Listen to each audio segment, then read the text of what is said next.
রায় নিয়ে একটু বলবেন, কাদের পক্ষে রায় হবে? আজকের মহামান্য সুপ্রিম কোর্ট যে রায় দিয়েছে ওয়াকফ সংশোধনী আইনের উপরে, তা একেবারে ঐতিহাসিক বলে আমি মনে করি এবং বিশ্বাস করি। কারণ বিশেষ করে যে মোদী সরকার যেভাবে একতরফাভাবে সংসদে আলোচনা না করে ঠিক সংখ্যার জোরে বা প্রায় গায়ের জোরে দ্রৌপদী মুর্মুকে সই করিয়ে দিয়ে আইনে পরিণত করেছিল ওয়াকফ সংশোধনী আইন, তার গুরুত্বপূর্ণ পাঁচটা বিষয়ে স্থগিতাদেশ দিয়েছেন মহামান্য সুপ্রিম কোর্টের প্রধান বিচারপতি বি.আর. গাভাই এবং এ.জি. মোশিয়ের বেঞ্চ। এবং সেই যে সবচেয়ে গুরুত্বপূর্ণ, সবচেয়ে বিতর্কিত যে পাঁচটি বিষয়, বিশেষ করে সংখ্যালঘু মুসলিম সমাজ, যেগুলোকে নিয়ে গভীর উদ্বেগ, আশঙ্কা এবং সন্ত্রস্ত হয়েছিল, এবং যেখানে মোদী সরকার বকলমে নিজস্ব সমস্ত ওয়াকফ সম্পত্তিগুলোকে সরকারি সম্পত্তিতে পর্যবসিত করার বা ওয়াকফ সম্পত্তিগুলোকে গ্র্যাব করার যে অশুভ প্রচেষ্টা চালিয়েছিল, তার বিরুদ্ধে আজকে মহামান্য সুপ্রিম কোর্ট আজকে রায় দিয়েছে। যদিও বিভিন্ন আবেদনকারী, মামলাকারী তারা দাবি করেছিল পুরো ওয়াকফ আইনটাকে, যেটা সংশোধনী আইনটাকে, সেটাকে স্থগিতাদেশ দেওয়ার জন্য, কিন্তু পুরো আইনের সংশোধনী দেয়নি মহামান্য সুপ্রিম কোর্টের বেঞ্চ। কিন্তু গুরুত্বপূর্ণ যে পাঁচটা বিষয়, সেই পাঁচটা বিষয় কিন্তু একেবারে সেটাকে বাদ দিয়েছেন এবং সে স্থগিতাদেশ দিয়েছেন। এটা অন্তর্বর্তী স্থগিতাদেশ এবং চূড়ান্ত রায়ের জন্য আমরা অপেক্ষা করছি, এবং সেই চূড়ান্ত রায় আশা করছি আরও বেশ কিছু বিষয়, বিতর্কিত বিষয়, যেগুলো বিশেষ করে যে ভারতবর্ষের সংবিধান যে বিশেষ মৌলিক অধিকার অধ্যায়ের যে বিষয়গুলো, সেগুলোকে খণ্ডন করছে, সেগুলো আগামীতে চূড়ান্ত রায়ের ক্ষেত্রে সেগুলোকে বাতিল ঘোষণা করবেন বলে আমার বিশ্বাস। যে পাঁচটি বিষয় মূলত সুপ্রিম কোর্ট আজকের স্থগিতাদেশ দিয়েছে, তার মধ্যে প্রথম হলো কোনো সরকারি জমি ওয়াকফ অধিগ্রহণ করেছে কিনা তা বিচার করার জন্য সরকারের দ্বারা সরকারি অফিসার নিয়োগের সিদ্ধান্তের উপরে স্থগিতাদেশ দিয়েছে মহামান্য সুপ্রিম কোর্টের প্রধান বিচারপতির বেঞ্চ। দ্বিতীয় সংশোধনী বা স্থগিতাদেশ হচ্ছে যে ওয়াকফ সংশোধনী আইনের অনুযায়ী কোনো ব্যক্তির ওয়াকফ সম্পত্তি দান করতে হলে তাকে অন্তত 5 বছর প্র্যাকটিসিং মুসলিম হিসাবে দেখা হবে, এবং সেই 5 বছর প্র্যাকটিসিং মুসলিম হিসাবে তিনি ছিলেন বা কাজ করেছেন কিনা সেটা দেখার দায়িত্ব ছিল একজন অমুসলিম অফিসারের উপরে। সেটাও কিন্তু সম্পূর্ণরূপে স্থগিত করে দিয়েছেন মহামান্য সুপ্রিম কোর্ট।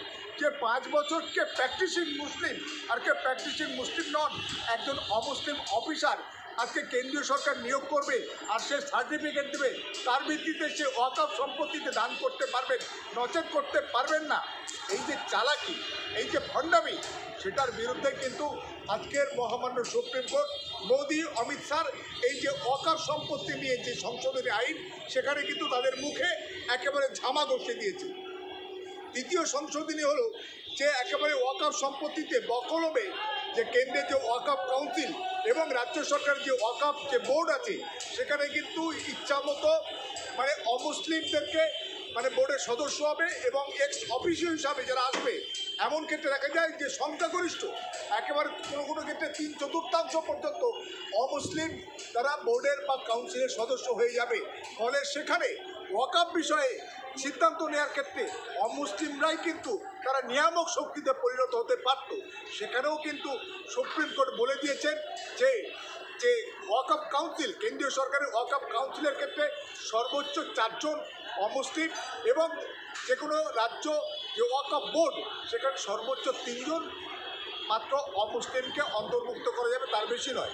চতুর্থ সংশোধনী হচ্ছে যে নতুন ওয়াকফ কমিটিতে যে সরকারি অফিসার নিয়োগ হবেন, তাকে অবশ্যই অমুসলিম হতে হবে। আইনের এই ক্ষেত্রের ওপর স্থগিতাদেশ দিয়েছে যে সিও কে হবে, অমুসলিম হবে কেন্দ্রীয় সরকার, অর্থাৎ যে মূল নিয়ামক বা মূল চূড়ান্ত সিদ্ধান্ত নেওয়ার ক্ষমতা এবং যোগ্যতা, সেটা একজন অমুসলিমের ওপর দিয়েছে। সুপ্রিম কোর্ট বলেছে এটা কখনো হতে পারে না, এবং এটা নিয়োগের ক্ষেত্রে আপনার চেষ্টা করা দরকার যত সম্ভব মুসলিমকে সিও করার জন্য কিন্তু বলেছে, এবং স্থগিতাদেশ দিয়েছে যে অমুসলিম হতে হবে এই বিষয়টার উপরে। পঞ্চম যে সংশোধনী, সেটা বলা হয়েছে যে সরকার নিয়োজিত অফিসার ওয়াকফ বোর্ডের রেভিনিউ রেকর্ড খতিয়ে দেখে সিদ্ধান্ত নিতে পারবেন, এই আইনি সংস্থানের উপরে স্থগিতাদেশ দিয়েছেন প্রধান বিচারপতি ডিভিশন বেঞ্চ। এটা সবচেয়ে গুরুত্বপূর্ণ। যে বলা হয়েছিল যে কোনো ওয়াকফ সম্পত্তি নিয়ে কোনো ডিসপিউট তো হয় না, ডিসপিউট করা হয়। বিজেপি, আরএসএস, বজরং দল, সংঘ পরিবারের বিভিন্ন লোক বা সংগঠন তারা কায়দা করে যে কোনো ওয়াকফ সম্পত্তিকে একটা বিতর্কিত সম্পত্তি করে দিল এবং সেখানে জেলা শাসক বা সমপর্যায়ের কোনো অফিসার তারা নিয়ম ঠিক করবেন যেটা ওয়াকফ সম্পত্তি না সরকারি সম্পত্তি না কোনো ব্যক্তি বা গোষ্ঠীর সম্পত্তি, এবং তার সেই রায়টাই চূড়ান্ত রায় হিসাবে গণ্য হতো। সেটা সবচেয়ে বড় আপত্তিকর ছিল। সেটাকেও কিন্তু আপাতত কিন্তু যে স্থগিত আদেশ জারি করেছেন মহামান্য সুপ্রিম কোর্টের প্রধান বিচারপতির বেঞ্চ বি.আর. গাভাই এবং এ.জি. মসিহের বেঞ্চ। ফলে সামগ্রিকভাবে আমি মনে করি এবং বিশ্বাস করি যে এই যে সামগ্রিক রায়টা এটা কিন্তু অন্তর্বর্তী রায়, চূড়ান্ত রায় নয়। এরপরে আরও শুনানি হবে এবং আমি বিশ্বাস করি আরও কিছু ছোট ছোট বিষয় আছে যেগুলো অত্যন্ত বিতর্কিত এবং সেটা ওয়াকফ যে যে মূল যে স্পিরিট, যে ওয়াকফ আল্লাহর ওয়াস্তে মুসলিম সম্প্রদায়ের উন্নতি এবং সমাজের উন্নতি কল্পে সেটা ব্যবহৃত হবে। এবং সেখানে ওয়াকফ সম্পত্তিতে কী আছে? ওয়াকফ সম্পত্তিতে যে ঈদগাহ আছে, মসজিদ আছে, মাদ্রাসা আছে, খানকা আছে, কবরস্থান আছে, ফলে সেগুলোকে দখল করার একটা ভয়ঙ্কর নীল নকশা মোদি, অমিত শাহ তথা বিজেপি সরকার কেন্দ্রে বসে তারা করেছিল।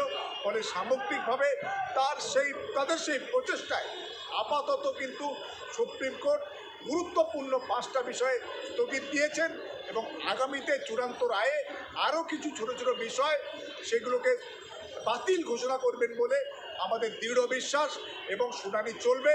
সেই শুনানিতে আমরা মনে করি যে মোদি, অমিত শাহ ওয়াকফ সংশোধনী আইনের নামে যে একটা কালা কানুন, সংবিধান বিরোধী, ভারতবর্ষের ধর্মনিরপেক্ষ চরিত্রের বিরোধী, ভারতবর্ষের আর্টিকেল 26-এ যে সংখ্যালঘুদের সম্পত্তি রাখার এবং তাদের দেখভাল করার, তদারকি এবং সমস্ত ব্যবস্থাপনা করার, নিয়ন্ত্রণ করার যে অধিকার সেটা কেড়ে নেওয়ার চেষ্টা করেছিল, সেই সংবিধান বিরোধী আইনে মূলত গুরুত্বপূর্ণ 5টা বিষয় স্থগিতাদেশ দিয়ে আইনের শাসনকে বলবৎ করলো, শাসকের আইনকে কিন্তু আজকে নস্যাৎ করলো মহামান্য সুপ্রিম কোর্টের প্রধান বিচারপতির বেঞ্চ। স্যাটেলাইট মিডিয়ারা বলছে যে এই রায় কেন্দ্রের দিকেই গিয়েছে। আসলে স্যাটেলাইট মিডিয়া তো হচ্ছে তো গদি মিডিয়া, ও তো হচ্ছে আরএসএস বিজেপির ভেড়ুয়া সমস্ত মাস মাইনে পাওয়ার বেশিরভাগ সাংবাদিক, তারা এই সমস্ত প্রোপাগান্ডা, এই সমস্ত অপপ্রচার করে মানুষকে বিভ্রান্ত করতে চাইছে এবং আরএসএস বিজেপির কর্মীদেরকে উজ্জীবিত করতে চাইছে।